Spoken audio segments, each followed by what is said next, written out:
good morning. Good morning and welcome to Media Pulse, the show where we help you make sense of Thai politics. This week we will start with how the so-called lightning rod of the Anutin government is back in the headlines again. Yeah. So who is he, this guy, the lightning rod? Of course, he's none other than Thammanat Prompao, one of Thailand's most controversial and scandal-ridden politicians, who, despite all the unsavory stories surrounding him over the years, he has reached what is considered to be the pinnacle of his political career. He now doubles as Deputy Prime Minister and Agriculture Minister. But Thammanat has a bigger dream. He has made no secret of his ambition for his Thai party to emerge from the next general elections as a kingmaker. And unfortunately for Thammanat, the news stories about him in the past several weeks seem to have been more about his past other than about his present job. You talk about his ambition of becoming a kingmaker. Yes. It only means that he hopes to win enough seats in the next election for his party that he will be able to determine who the next prime minister will be. Yeah, exactly. So that is his dream, right? Yeah. So back to the scandal surrounding him. Right? Opposition MPs have put a spotlight on Thammanat in the past few weeks in relation to the ongoing attempts by the Anutin government to crack down on trans-border scams, accusing Thammanat of being associated with some of the big-time scammers. Yeah. And last month there was news that Thammanat was about to be appointed to sit in a high-level committee to combat trans-border scams. Yes. And the news caused quite an uproar. One prominent politician went to the extent of saying that by appointing Thammanat to sit in the committee, it was like the government was going to use a thief to catch a thief. And of course, I mean, what he said certainly reflects the general perception of Kun Thammanat, right? So probably because of the stir it caused, Thammanat ended up being appointed to a different committee that looks after human trafficking. Thammanat has been consistently hounded by questions over his sources of income, and Thammanat has been at pains over the years denying connections with illegal businesses, insisting that his wealth was legitimately obtained.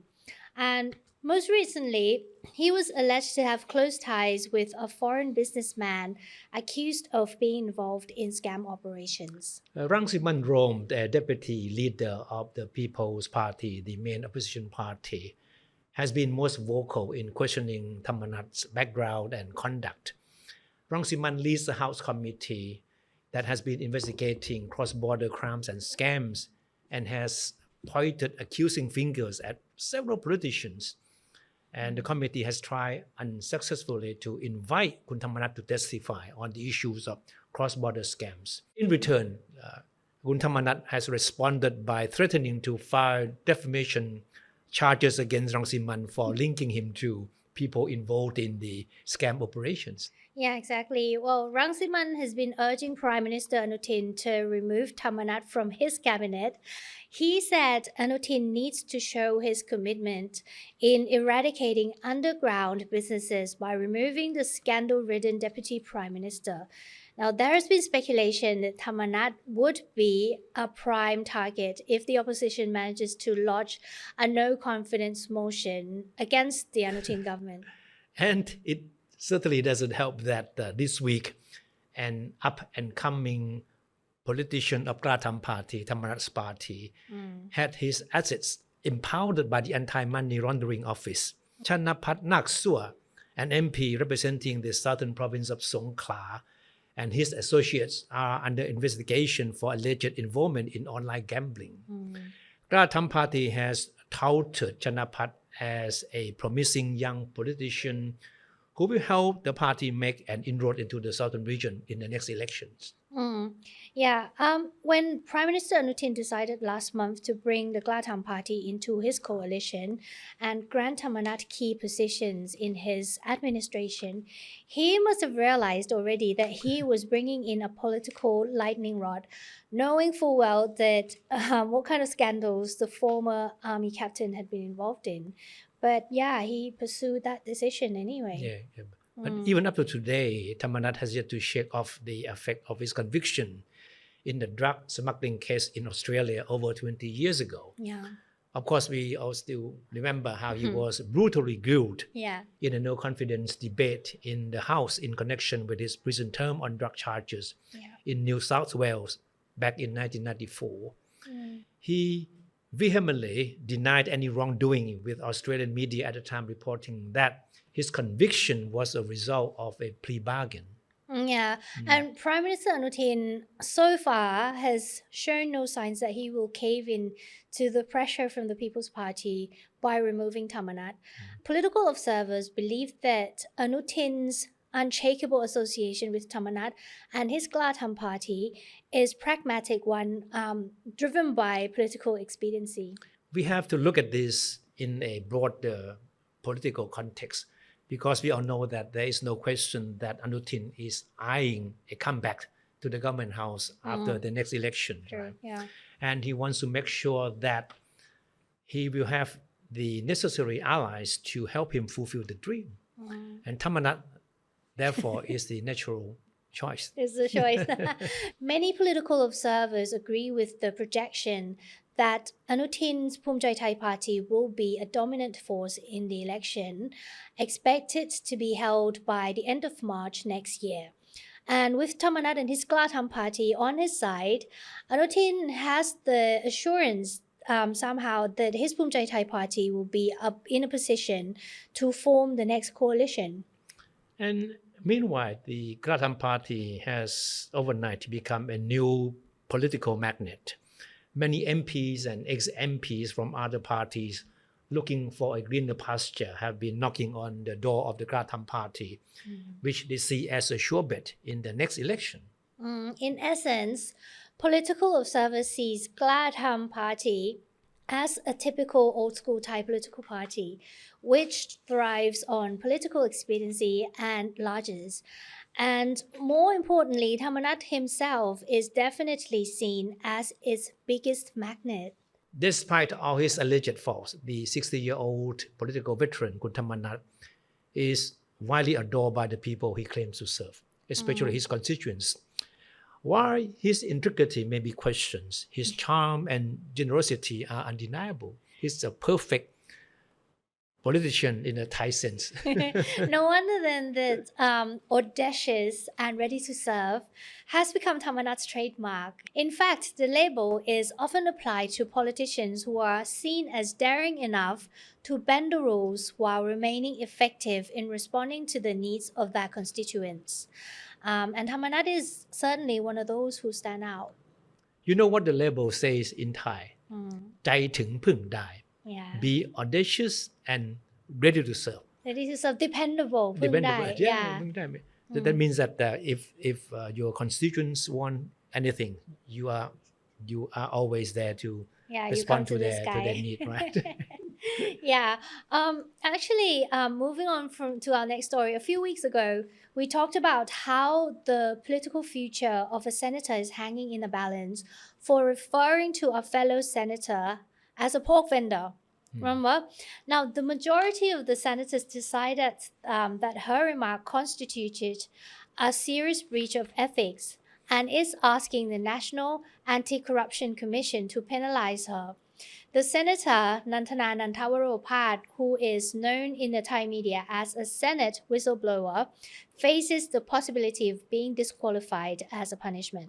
But it's not all bad news for her, Kun Clare. Yeah. There's some good news for her this week, because the criminal court has ruled that her remark, her pork vendor slur, was in fact factual.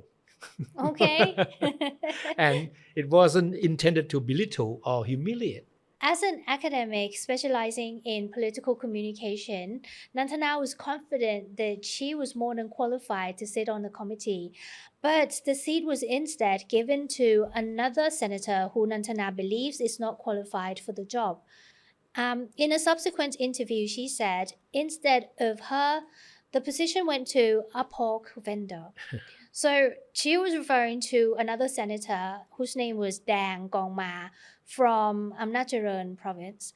Now, her family was involved in the pork vending business for real in the northeastern province. Nantana claimed that she was the target of a political vendetta for her open criticisms of senators with links to a particular party. As we all know that Nantana is one of the prime movers behind the petition that prompted the Department of Special Investigation to probe alleged collusion in last year's Senate selection. She also claimed that there was a conspiracy among some senators to deny her a seat in the committee we just talked about. And of course, Senator Dang took issue with the remark, the pork vendor, the seller, saying that she felt bullied by the label, and she later filed a complaint with the criminal court. Yeah, the court early this week ruled that Nantana was merely suggesting that Dang's background did not match the qualifications required for members of the committee and that the comment did not belittle Dang's profession or human dignity.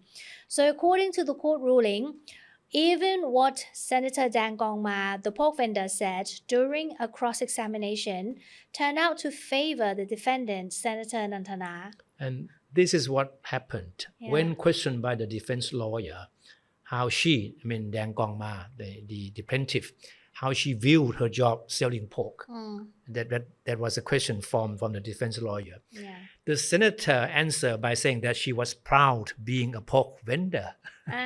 And that was obviously taken by the court as a confession that she did not feel offended by Nantana's remark, as she had claimed earlier that she felt humiliated, bullied by the remark. Yeah, but before the court ruling, a majority of senators late last month overwhelmingly agreed to have Nantana penalized, accusing her of a serious breach of ethics for what they saw as her insulting remark toward Dang with the pork vendor slur. The case will be forwarded to the National Anti-Corruption Commission, which will decide whether legal action is warranted. Now, if the commission finds sufficient grounds, the case will be sent to the Supreme Court, which would determine whether she would be disqualified as a senator. In her defense, Nantana insisted that she had no intention of insulting or humiliating Dang, her fellow senator. Nantana said she meant only to explain that senators should be assigned to committees based on their experience and background. Nantana added that the action taken against her by her fellow senators was intended to silence critics of senators, especially those who are under investigation over the alleged collusion in the Senate election last year. So Nantana's political future is now in the hands of the National Anti-Corruption Commission. All right, so let's move on to the ongoing conflict between Thailand and Cambodia. It's back in the headlines again. Despite the peace accord signed in KL a few weeks ago, it doesn't look like the tensions along the border have eased very much. No, not at all. And actually, in the headlines is the Prime Minister's gestures and language that are now being read into very closely. The latest incident we're referring to took place on November 10th with landmine explosions that injured 4 Thai soldiers in Srisaket province. And while visiting them at the hospital in Ubon Ratchathani this week, Prime Minister Anutin teared up as he talked to one of the soldiers who is being treated for severe leg injury. The Prime Minister asked, "Are you okay? Are you in pain? And don't worry, we'll take care of you." And then he turned his back from the camera and he was seen wiping his tears away from his face. Besides visiting the hospital, the Prime Minister also visited troops at Pumakhur, which is one of the strategic posts along the Thai-Cambodian border.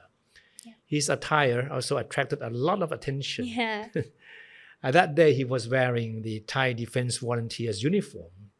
And on Pumakhur, the Prime Minister told reporters that things that we have agreed upon as a path toward peace with Cambodia is over. Very strong statement, meaning that he is suspending all talks and all activities related to the peace accord. So no more talks with Cambodia as long as the outstanding issues, especially the issues of landmine, is not resolved. So the next day, Prime Minister Anutin emphasized again that Thai troops are capable and ready to deal with Cambodian forces. And he also addressed the comments about him tearing up as he visited the injured soldiers. He said, "It wasn't crocodile tears. Just wait and see. When a crocodile bites, don't be scared and have your tail stuck between your legs."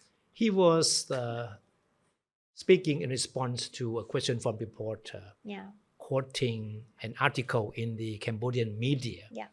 saying that Anutin wasn't very, feeling sorry for the soldiers injured by the landmine. He was weeping for war. It's very strong wording in the article. And speaking of the border conflict between Thailand and Cambodia, there is one retired general who still receives a lot of attention from the media. And we are talking about General Bunsin Phatklang, the former 2nd Army Region Commander, who has received praise from many Thais in his handling of the conflict with Cambodia.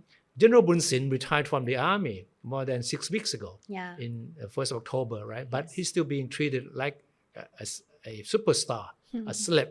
Wherever he goes, people would want to have selfies with him, inviting him to give speeches, and he never disappoints anyone. Yeah, with his he's strong got rhetoric and toward very Cambodia. busy schedule. He's booked for lectures.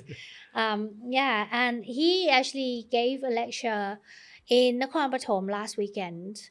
And during that lecture, he recalled an incident from July when he was ordered by the Pu Yai, or the seniors, to disengage from the armed conflict with Cambodian troops about 6 hours after it had started. And this was like back in July, when at the height of the conflict. And he said that he defied that request and kept on fighting for Thai territory. So the big questions to which there has been no answer yet, right? Who is that Pujai who called him and tell him to scale back the military operations on the border? Yeah. And Kun Bunsin, the general, still keep his lips very tight, right? Yeah. But if you go by the chain of command, there are only 4 people who were in the position at the time to really can give him some command, right? Then there was the chief of the armed forces, the chief of the army, the defense minister, and the prime minister, who happened to be Kun Phumtham Vechayachai at the time, right? Acting prime minister. Yeah. But all these 4 people have said, no, I didn't talk to him, I didn't call him, I didn't pressure him to stop the military operation at that time. And up to this point, General Bunsin still refuses to reveal the person that talked to him that day. That all he said was that let's forget about the past, let's look forward. Yeah, and exactly, that's what he said. Because like if it were these 4 people, then he risked being in contempt of disobeying military order. Yeah. But the seniors could refer to other people who that's are. Right. And that is the other side of this thing, right? Because the opposition MP said that if there was really a command for him to scale back the military operation and Bunsin refused to take the order, he should be accused of insubordination. Yeah, exactly. So at this point, we still don't know who's going to land in the hot seat just yet, or we will never find out.